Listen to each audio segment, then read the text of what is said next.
Salut Mister Magounet pour les imprimantes 3D. On se retrouve aujourd'hui pour une petite review vidéo rapide qui va venir en complément de l'article présent sur le site sur la nouvelle Artillery Sidewinder X4 Pro. Donc c'est une petite imprimante au format Bed-Slinger sous clipper, imprimante dite rapide.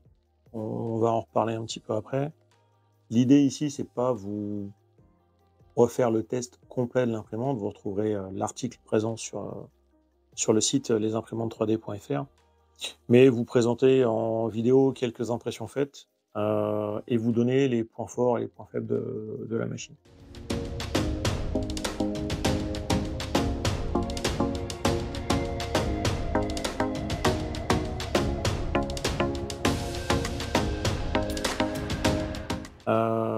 Juste pour vous donner un ordre d'idée, j'ai réalisé au jour d'aujourd'hui une soixantaine d'impressions sur la machine en un peu plus de 3 semaines. Avec un taux de réussite qui est de 99%. Je vous expliquerai d'où viennent les 1%, vous les verrez, il y a la pièce en question qui est présente sur la table ici, et qui a été, on va dire, un échec volontaire de ma part. Je vous expliquerai pourquoi derrière. Petite mise en garde. Et j'explique les différentes étapes, donc les étapes de montage et quelques étapes liées au premier démarrage de l'imprimante. Au premier démarrage de l'imprimante, l'écran va faire ce que l'on appelle un auto-check. Donc ça va vérifier la santé des différents organes de votre imprimante et s'assurer que tout est parfaitement fonctionnel avant l'usage. Quoi dire de particulier? Tout se fait relativement bien, si ce n'est que, attention, l'écran n'est disponible qu'en 3 langues, anglais, allemand et chinois, par défaut il est en anglais. On retrouvera le français sur la partie clipper sur l'interface web. Malheureusement, c'est pas le cas sur la partie écran tactile. Alors ça arrivera peut-être ultérieurement, à voir. Pour le moment, les dernières mises à jour disponibles ne permettent toujours pas d'avoir le français, au moment où j'enregistre la vidéo. Mais on va dire c'est relativement simple, c'est pas si compliqué que ça à prendre en main. On a juste un petit bug sur le firmware, sur la partie affichage TFT, où on a encore un petit message à un moment sur l'auto-check qui sera en chinois. Ce sera sur la phase de l'auto-nivellement du plateau, l'ABL, en 81 points, où en fait en chinois vous aurez un message indiquant que l'auto-nivellement en 81 points va démarrer. En gros, c'est à peu près ça. Il n'y a rien de bien méchant de plus. Un point par contre très particulier et un souci, un des premiers soucis et un des plus importants pour moi, surtout pour les débutants, c'est le manque d'explication lié à cette partie auto-check dans la documentation et le guide de démarrage rapide. Le souci que l'on a principalement, ce n'est pas au moment des phases initiales qui vont permettre de contrôler le mouvement des axes X, Y, Z, contrôler la température du bed et de la buse, qui eux sont vraiment totalement automatiques et à part cliquer sur le bouton suivant ne pose aucun souci. Par contre, par la suite, on a la phase de, on va dire, nivellement. Le nivellement manuel qui va se faire avec les petites roues de réglage tout autour du plateau, ce qui en soi est une bonne chose. Dans mon cas, après nivellement manuel et auto bed leveling, j'ai obtenu un plateau dans Clipper avec très peu d'écart, mais vraiment très peu d'écart entre le point le plus haut et le point le plus bas du plateau. Je suis à 0,113 mm de différence entre le point le plus élevé et le point le plus bas du plateau en termes de déformation, ce qui est vraiment minime. De ce côté-là, je trouve que c'est vraiment excellent. Je m'attendais pas à quelque chose d'aussi bon et aussi propre de ce côté-là. Par contre, le souci, ça va être pour les débutants et même les personnes un peu expérimentées, sur le processus non documenté du réglage du Z-offset. Sur le réglage du Z-offset, en fait, la bonne pratique est la suivante. Il va falloir donc lancer donc l'étape du Z offset, vous allez arriver donc sur l'interface et vous allez avoir un premier bouton qu'il va falloir appuyer avant tout réglage. C'est le bouton Z égale 0. Il va en fait vous donner la vraie position de la buse pour un Z donné à 0. Donc par rapport à ce que le capteur de nivellement mesure, la buse se trouvera environ à 2 mm de hauteur, alors que la position initiale est à près d'1 cm. Vous aurez à chaque étape de réglage du Z offset et de l'ABL un redémarrage et une sauvegarde automatique des informations dans Klipper. Donc ça, c'est un point assez important. Alors c'est une information qui est malheureusement absente et qui a déjà causé pas mal de troubles à pas mal de personnes dans les primo utilisateurs, on va dire, de la X4 Pro. En dehors de cette partie-là, la partie soft est plutôt bien faite. Et encore, je le dis, hein, même pour cette partie-là, la partie soft est bien faite. C'est juste la documentation qui est pas claire sur ce point. Maintenant, quels sont les points forts de cette machine pour moi? Par rapport à la concurrence, le premier point fort déjà, la taille du plateau. On est sur du 240 par 240 exploitable donné par Artillery. En réalité, si on va bord à bord, on peut même monter jusqu'à 250 par 250. Dans ce cas-là, on n'a pas grand-chose à faire, on a juste à modifier dans le trancheur les dimensions du plateau, les passer de 240 à 250 pour chacun des deux axes. Et cela ira parfaitement. Dans mon cas, ça va vraiment au bord du plateau. Ça venait vraiment en équilibre, vraiment sur la tranche du plateau. Donc on peut réussir à exploiter les 250 de cote du plateau sans problème. C'est faisable. Maintenant, moi, dans mon cas, j'ai préféré utiliser du 245 par 245. Donc c'est ce que j'ai fait. J'ai augmenté quelque peu la taille du plateau dans le trancheur. Mais étant donné que j'avais la buse qui venait principalement imprimée en 0 sur la tranche, vraiment la tranche du plateau, et du coup me laisser une marge un peu plus importante sur le côté gauche. Et j'ai fait dans Klipper un petit ajustement de la position du Endstop X. Je l'ai modifié à moins 8,5 mm au lieu de moins 6 mm, position initiale. Il me donne maintenant, en fait, avec l'utilisation de mon profil, en 245 par 245 de plateau, une bordure de 2,5 mm tout autour du plateau de sécurité.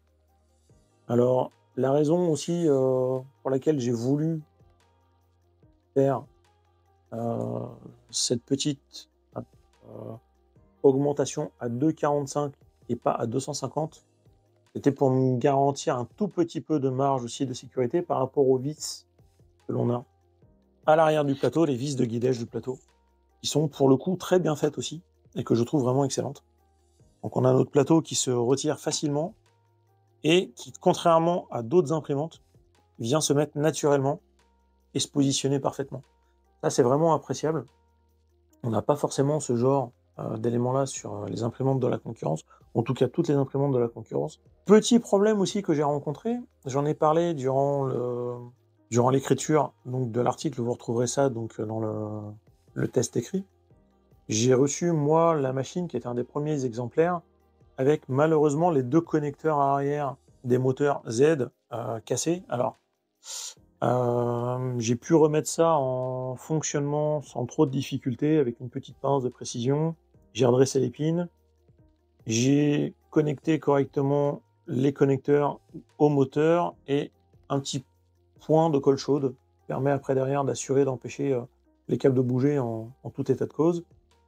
Ceci dit, j'ai quand même, par acquis de conscience, décidé d'envoyer un email, de contacter le SAV donc de Artillery, qui a très bien compris le problème, ma demande, et qui m'a expédié donc 2 moteurs de remplacement pour le Z, que je pourrais remplacer donc ultérieurement. Étant donné que ma demande s'est faite juste avant, 2 jours avant le début, de la fête du Nouvel An chinois, donc c'était un petit peu compliqué pour eux, de me les faire parvenir, assez tôt. Donc les pièces, sont en cours d'envoi et devraient arriver prochainement. Mais cela ne m'a aucunement empêché de faire le test. Je n'ai eu aucun problème de ce côté-là. Donc, dans les gros avantages que je disais, donc on a le plateau avec sa dimension supérieure à la concurrence, c'est pas négligeable. Le système à l'arrière de nettoyage de la buse, qui est assez proche de ce que l'on retrouve chez Bamboo Lab. En tout cas, j'ai à peu près le même type d'ustensile sur la A1 Mini. Et je dois dire que ça fait bien le travail, ça me permet de bien nettoyer la buse. Donc ça fonctionne plutôt bien. Le système de renforcement via les tiges latérales du Z permet d'avoir aussi un bon maintien de la structure, hein, ce qui permet d'imprimer des impressions relativement hautes qui vont monter jusqu'aux 260 de hauteur du portique sans trop de problèmes et avec une belle qualité. Donc on a quelque chose qui sur la partie mécanique et électronique est plutôt propre. On retrouve une carte mère 64 bits basée sur une MKS, SKR, IPR en guise de, on va dire, d'architecture de référence, avec un système Arbian en termes de Linux qui permet donc l'installation du clipper.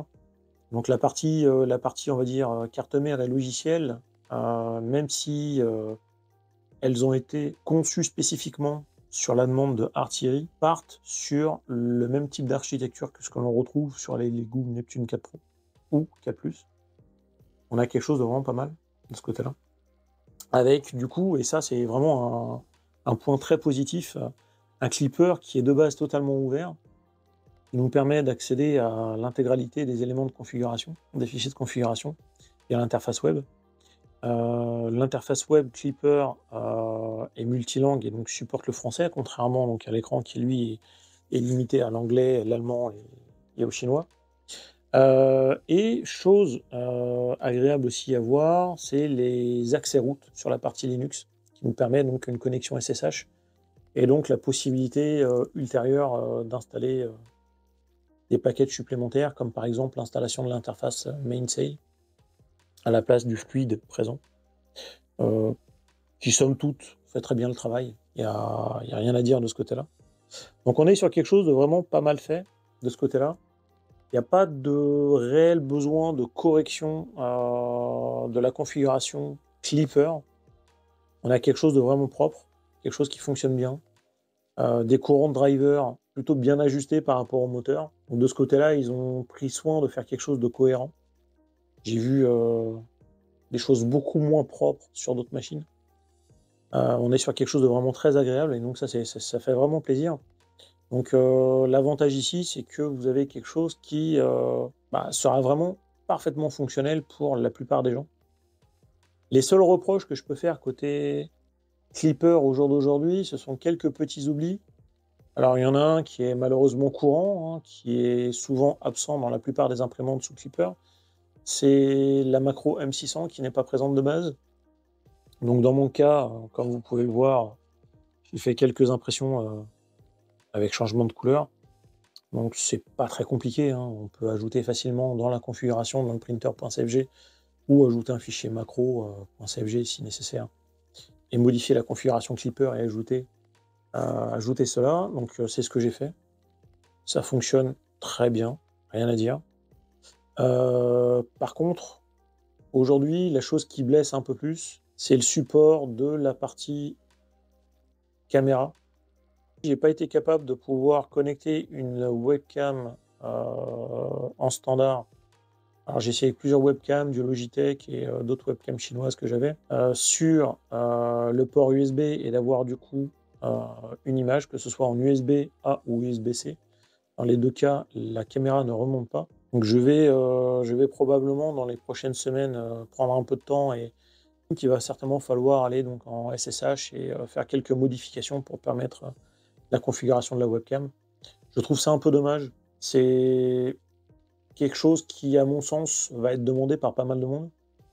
Alors ça n'empêche pas le bon fonctionnement de l'impression, ça n'empêche pas la qualité de l'impression, ça n'empêche pas de monitorer son impression à distance. Mais en effet, ça ne permet pas de voir si son impression est en échec, si son impression s'est décrochée du plateau ou pas, par exemple. Donc c'est un point un peu négatif.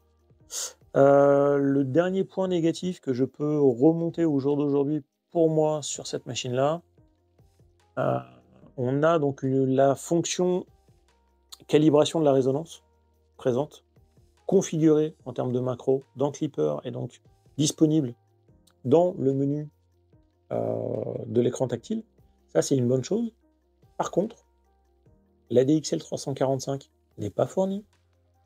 Aucune prise externe à l'imprimante n'est disponible. Et donc, si vous voulez faire une calibration vous-même de l'imprimante dans votre environnement, pour information, une pré-calibration d'usine a quand même été faite, et ben, le problème, c'est que l'on est obligé d'ouvrir le dessous de la machine, se connecter au connecteur ADX1, qui est un connecteur 6 pins Dupont, et donc câbler un ADXL 345 soi-même en respectant le bon câblage sur l'ADXL, sachant que l'autre souci, sur la carte mère, on n'a pas de sérigraphie indiquant la fonction des pins de ce connecteur-là. Donc c'est un peu dommage de devoir, ouvrir la machine et du coup décoller le scotch de garantie pour connecter un ADXL dessus et pouvoir s'assurer de la qualité de la calibration de la résonance.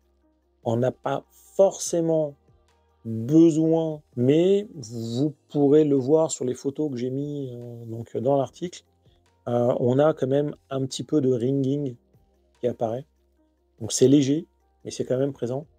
Et pour ma part, je vais m'atteler prochainement, certainement, pour concevoir un tuto expliquant comment connecter un ADXL 345 que l'on trouve sur AliExpress aux alentours de 3 ou 5 $. J'en ai un à la maison. J'ai quelques câbles Dupont aussi en stock, donc je vais pouvoir m'amuser à regarder ça et à vous faire une petite explication de ce côté-là. Donc ça, ce sera un élément à venir ultérieur. C'est pas quelque chose qui empêchera le bon usage de l'imprimante, qui empêchera non plus d'avoir des impressions de bonne qualité. Je vais vous faire voir ça tout à l'heure. Mais malheureusement, je trouve ça quand même un peu dommage de ne pas avoir fait comme ce qu'a fait Creality, par exemple, sur l'Ender 3 V3 KE, un petit connecteur sur le châssis avec un ADXL fourni dans la boîte et un petit câble qui va bien. Ça aurait été tellement plus simple pour tout le monde de pouvoir avoir cette petite option. Donc on va évoquer les différentes petites impressions que j'ai eues et vous expliquer ce qui s'est passé avec la première impression, et ça a été volontaire. Donc j'ai lancé en première impression un Benchy. Vous allez le voir ici. On peut voir avec donc le HSPLA fourni par Artillery, on avait une 50aine de grammes de mémoire, donc c'est vrai qu'ils ont été un petit peu radins sur le coup, mais bon, de mon côté, ça ne m'a pas empêché de faire les tests. Quoi qu'il en soit, si c'est votre première imprimante, je vous conseille de penser à prendre un petit kilo de filament supplémentaire. Ce sera pas du luxe. Donc qu'est-ce qui s'est passé? On voit un décalage de couches massif. Et ben en fait, c'est très simple. Comme je l'ai expliqué dans l'article, je me suis, à l'inverse de ce que je fais d'habitude, comporté comme si j'étais un débutant total en impression 3D. J'ai sorti la machine du carton, je l'ai montée tel qu'indiqué sur les guides, et je n'ai vérifié absolument rien sur la machine. Tension des courroies, justesse et qualité des roulements des rails linéaires, courroie de synchronisation, j'ai absolument rien vérifié. J'ai lancé la première impression directement en provenance de la clé USB fournie par Artillery. Et ça m'a très rapidement fait cet échec-là. Alors, pour quelle raison? La raison est très simple. Je l'avais remarqué dès le montage de la machine, mais j'ai laissé volontairement tel que c'était. La tension de la courroie du Y était vraiment totalement détendue, ce qui explique ces décalages.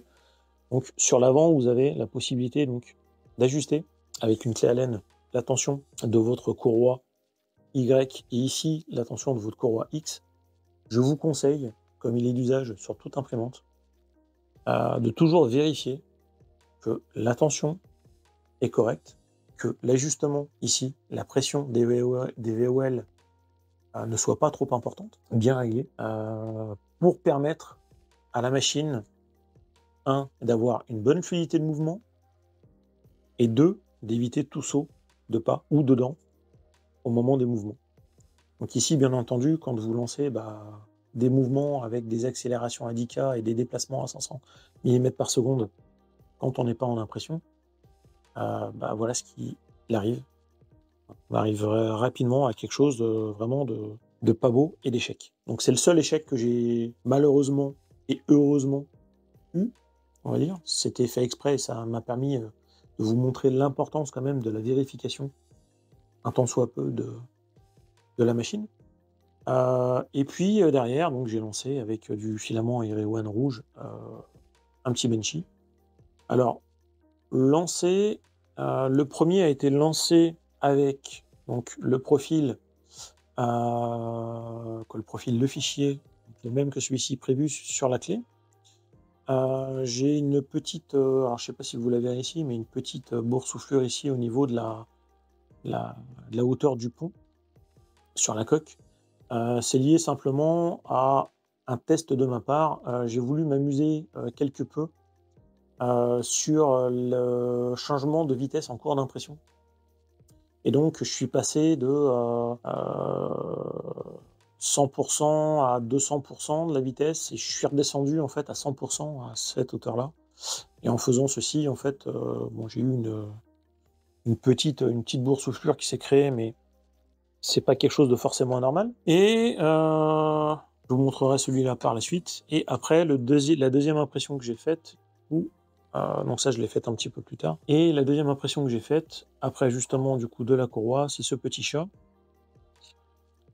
Un petit chat avec un remplissage à 5%, c'est pas un chat en mode vase, donc c'est en mode normal. La qualité est vraiment, vraiment magnifique. La première couche est vraiment splendide. Les détails sont parfaits. On voit très peu les couches, mais vraiment, vraiment très peu. J'étais agréablement surpris. À part sur le dessus un petit peu de la tête qui est un peu plus plate, où on voit légèrement les couches se former. C'est vraiment quelque chose de vraiment très, très, très, très beau.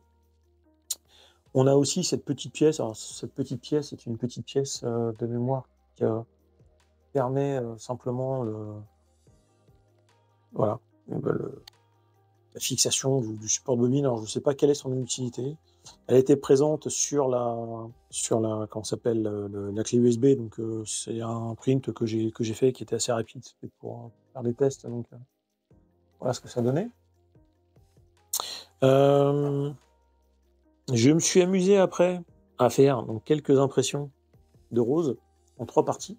Donc ce sont des fichiers que j'ai pris sur Printable de mémoire. Donc avec une rose au-dessus en mode vase.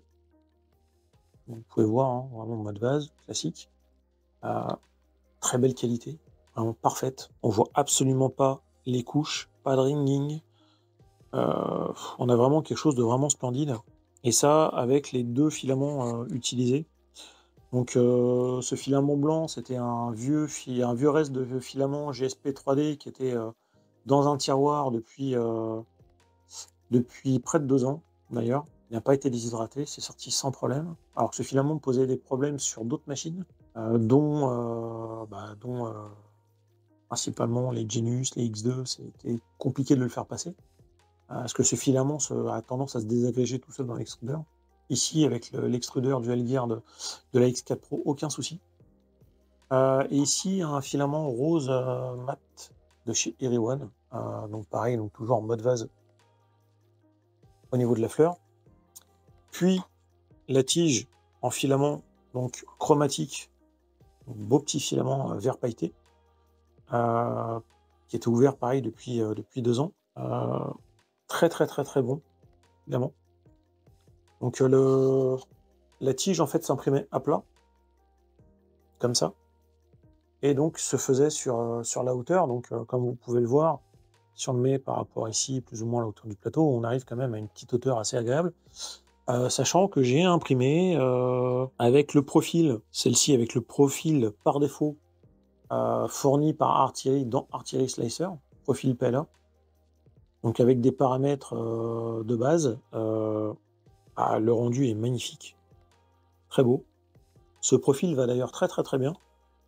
C'est un profil qui a été bien optimisé.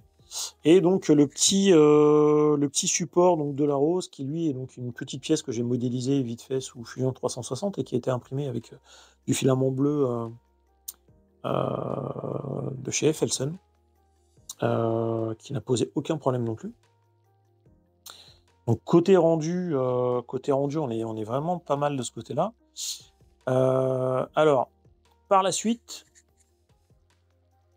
j'ai décidé de faire du coup une impression toujours avec Artillery Slicer d'un petit bench avec un filament rouge légèrement transparent, translucide, chromatique, qui était ouvert depuis quelques années, mais voilà, je sais que ce filament-là, en général, même en le laissant l'air libre, subit peu les aléas du temps. Et dans l'ensemble, je suis très très très satisfait de ce que ça a donné. Les écritures sont petites mais sont lisibles. Les différentes formes sont parfaitement faites. On a quelque chose de très propre. Le Pressure Advance est très bien ajusté.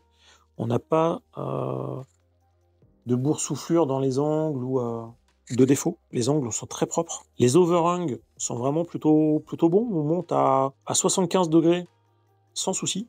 À 80, on a une légère perte de filament. On peut voir légèrement ici, je ne sais pas si vous verrez la caméra.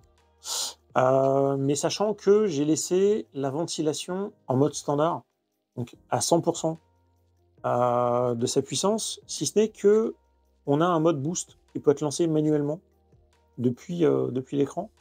Donc il y a moyen d'obtenir quelque chose d'un petit peu mieux de ce côté-là encore.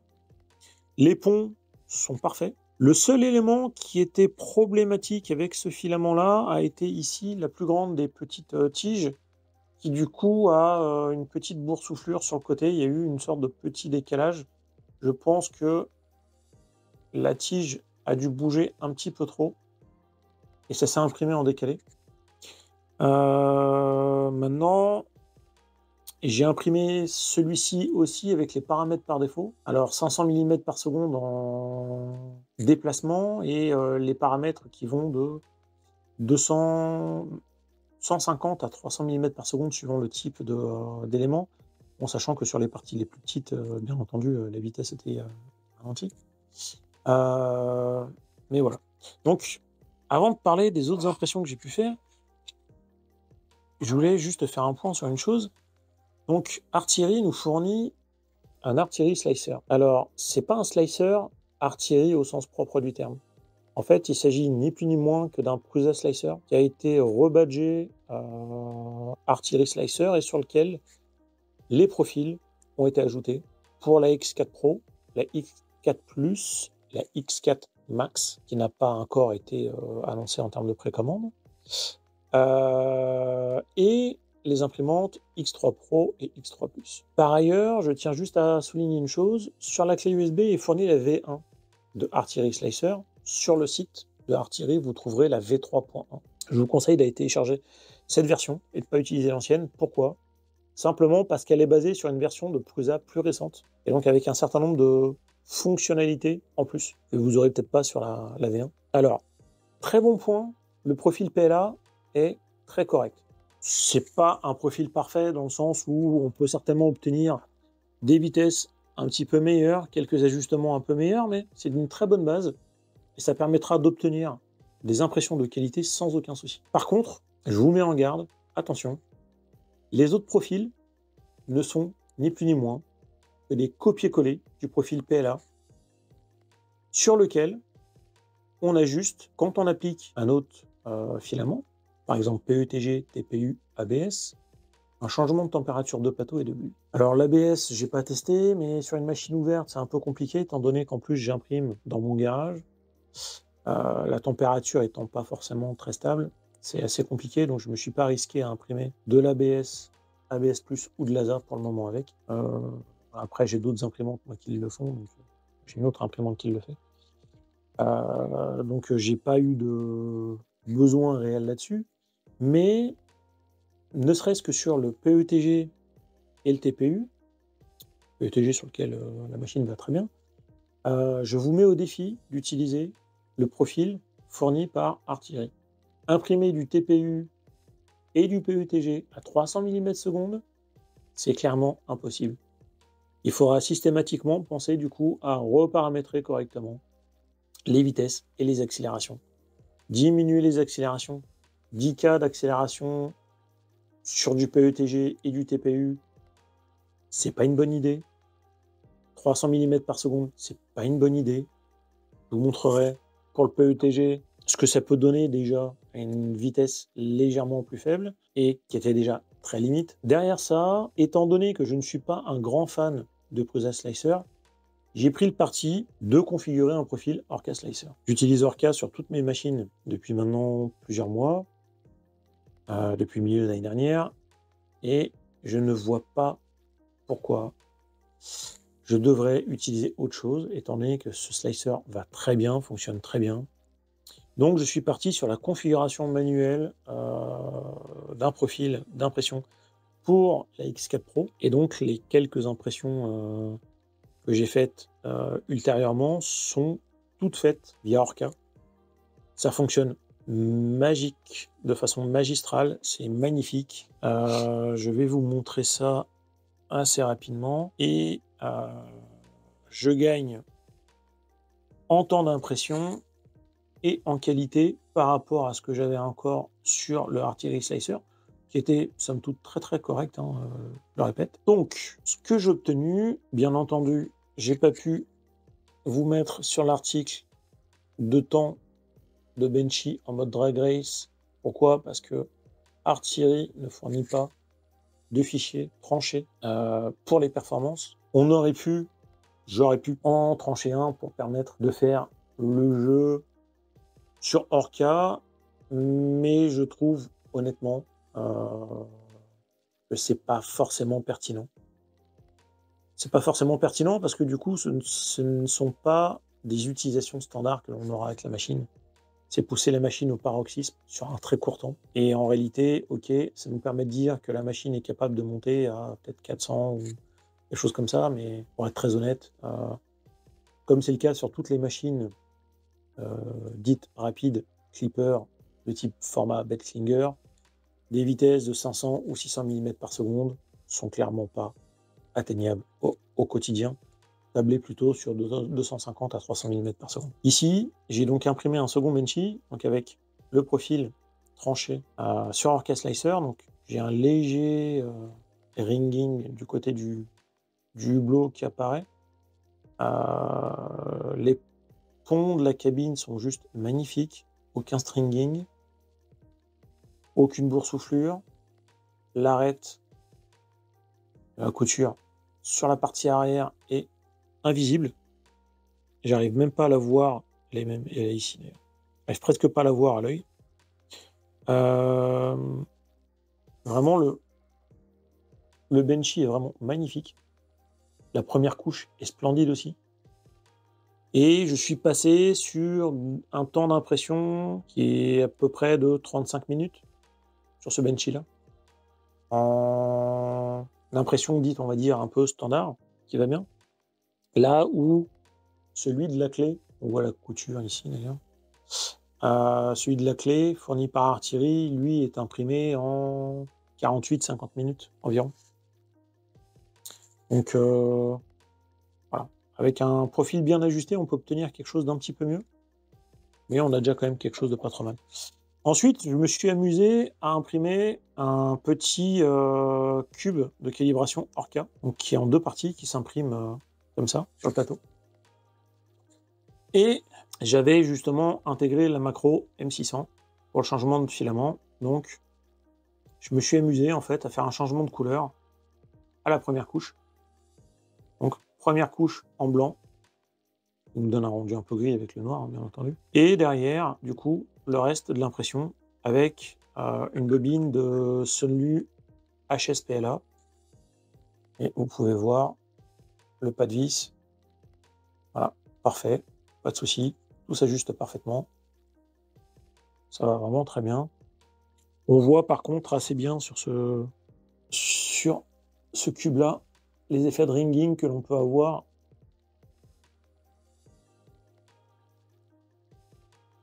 Alors j'espère que vous verrez un petit peu quand même. Mais de ce côté-là, je pense qu'on pourra facilement, on va dire, obtenir quelque chose de vraiment parfait. Une fois qu'on aura calibré et que j'aurai regardé pour faire une petite procédure de calibration, de configuration et d'installation de la DXS 345 pour la calibration de la résonance. J'ai enfin imprimé une petite plaque multicolore, les imprimantes 3D, avec donc 2 changements de filament. Bien sûr, c'est sur de la hauteur de couche.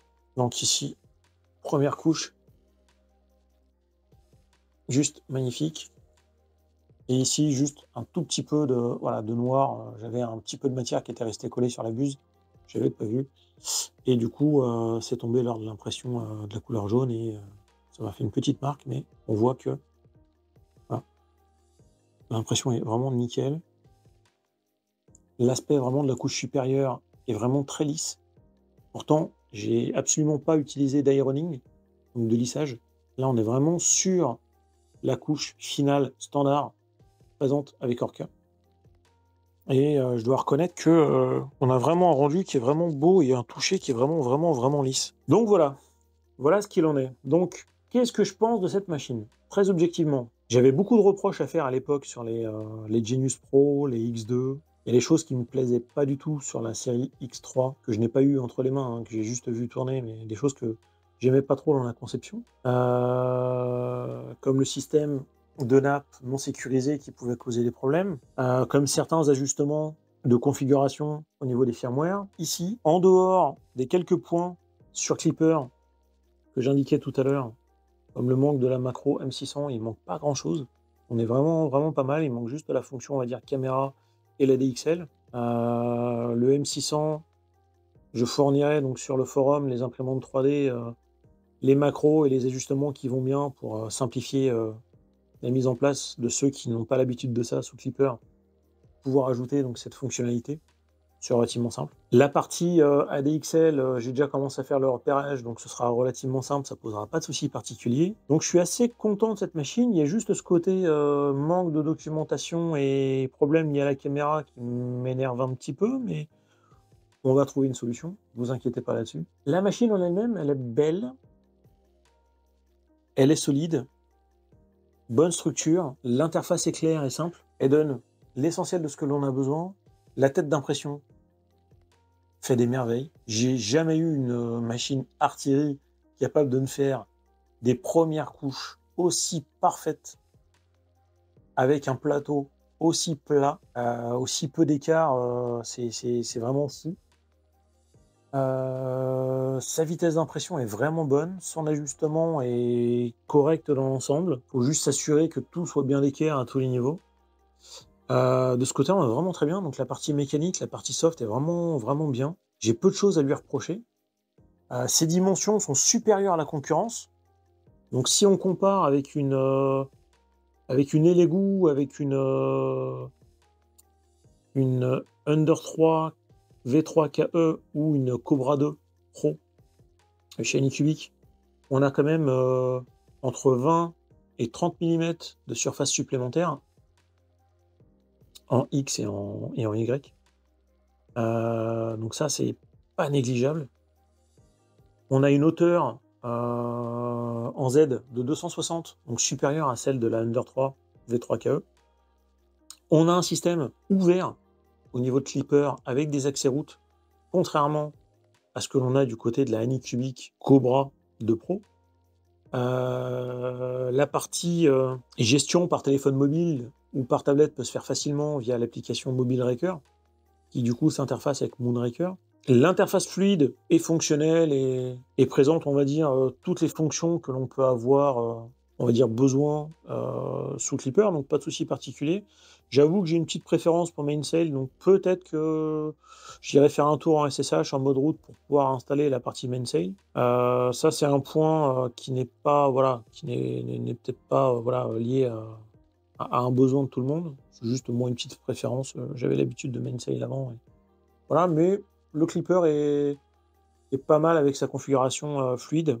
J'ai pas à me plaindre. Je dois reconnaître qu'on est pas mal. La seule chose qui est peut-être un tout petit peu moins bon que la concurrence, au final, quand on regarde bien, c'est son positionnement tarifaire qui est peut-être légèrement supérieur à ce que l'on a chez Anycubic avec la Cobra 2 Pro, Elegoo avec la Neptune 4 Pro, ou Creality avec la Ender 3 V3 KE, que l'on va pouvoir retrouver à des tarifs entre 255 et 275 €.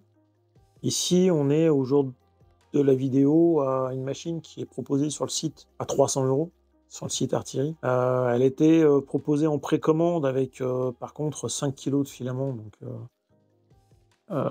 c'est vrai que si on déduit le coût du filament à la bobine, même à 10 € le kilo, on a quand même 50 € de bonus qui a été fourni. Donc, c'est pas forcément voilà, déconnant en termes de tarifs, mais il est vrai que c'est un poil supérieur au jour d'aujourd'hui à ce que propose la, la concurrence. Mais malgré tout, je trouve que ça n'est pas déconnant, ça les vaut quand même, dans le sens où on a une surface quand même qui va peut-être, bah, moi dans mon cas, hein, j'ai pu faire le test, certaines impressions ne seraient pas passées sur mon plateau de ma Genius que j'avais jusqu'à présent et que j'ai remplacé du coup par l'X4 Pro, alors qu'en 245, bah, ça me permet en fait, oui, ça me permet de faire certaines rares impressions qui me demandent plus de 220. Donc de ce point de vue-là, c'est plutôt pas mal parce qu'on se retrouve avec quelque chose qui nous permet, on va dire, de dépasser un petit peu les limites de la concurrence de ce côté-là. Et en final, elle reprend quasiment tous les avantages des concurrentes. L'assez bonne construction, quelque chose de rigide, du linéaire, du rail linéaire qui fonctionne vraiment bien sur tous les axes. Vous pouvez le voir, voilà, fonctionne vraiment bien. Le Y aussi, vraiment très très bien. Le système de nappe qui est dans une petite rigole à l'arrière du châssis, comme on avait sur les Genius Pro et les X2. Ça, c'est resté et c'est vraiment très bien parce que ça sécurise vraiment pas mal la nappe arrière de ce côté, on est vraiment bien. Le fait d'avoir les petites buttes arrière, c'est vraiment bien aussi pour le guidage du plateau. On ne l'a pas forcément sur toutes les machines. Donc on est vraiment sur quelque chose de très agréable et très très très très très bien fait. Moi, j'en suis très satisfait. Et j'ai arrêté d'utiliser ma FL100 SR. J'ai arrêté d'utiliser ma Genius. Je vais plutôt utiliser maintenant, bah, en addition à ma 1 Mini et de ma Core XY, cette petite X4 Pro dans les prochaines semaines à venir. Ça va être voilà, une petite machine voilà, supplémentaire qui va équiper mon parc pour les impressions diverses et variées. Principalement PLA et PETG, malgré tout. Principalement. Voire TPU. Voire TPU. Parce qu'à la limite, oui, sur le TPU, même quand j'aurai à en faire, ce sera peut-être probablement cette machine-là qui le fera. Ça m'évitera de m'embêter sur la 1 Mini à retirer la MS. Donc ça, c'est vraiment quelque chose de vraiment très bien. Ou, je dis bien ou, petit spoil à venir, j'ai reçu récemment donc, sa grande sœur, la Artillerie X4+, qui fera du coup le sujet de test durant les prochaines semaines à venir. Et je ne sais pas si je ferai une vidéo, je ferai en tout cas un article qui permettra de comparer la X4+ à la X4 Pro et d'indiquer quelles sont les différences, les avantages et les potentiels inconvénients que peut avoir la X4+ par rapport à la X4 Pro. Donc voilà. Donc sur ce, je vous dis bah, à une prochaine occasion. Et puis n'hésitez pas à passer sur le forum et sur le site lesimprimantes3d.fr. En ce qui concerne la partie artillerie série X4, que ce soit la Pro et la Plus, donc un sujet est ouvert dans lequel je mets toutes les constatations aussi pré-test que je fais sur les imprimantes, mais aussi je vais notifier les explications liées aux modifications, que ce soit ajout de macro, modification, ajustement dans la partie firmware Clipper, procédure ultérieure aussi pour la partie ADXL et pourquoi pas pour la partie caméra si je trouve la raison du pourquoi et du comment. Et donc, dernier petit point avant de vous quitter, je voulais juste vous faire voir donc, ce qu'on est capable. On est bien capable d'imprimer du PETG. Donc là, c'est un PETG avec un cube Voron. Donc, on a quelques petits défauts. Ces défauts-là ne sont pas liés à l'imprimante en soi par elle-même, mais sont liés en fait à simplement une petite chose. J'ai voulu voir en termes de limite jusqu'où était capable d'aller en PETG la X4 Pro. Là, on est sur du 150 mm/s en vitesse d'impression, qui est quelque chose de relativement élevé pour du PETG. Le PETG ne posera pas de souci particulier si vous l'imprimez à 100 mm/s. Par contre, à 150, on est vraiment sur les limites des limites. Et du coup, vous pouvez avoir une perte de qualité, quelques défauts, ce qui a donc été le cas ici, sur ce cube-là. Donc, faites attention à ne pas aller au-delà de 100-120 mm/s sur le PETG. Sur ce, à la prochaine.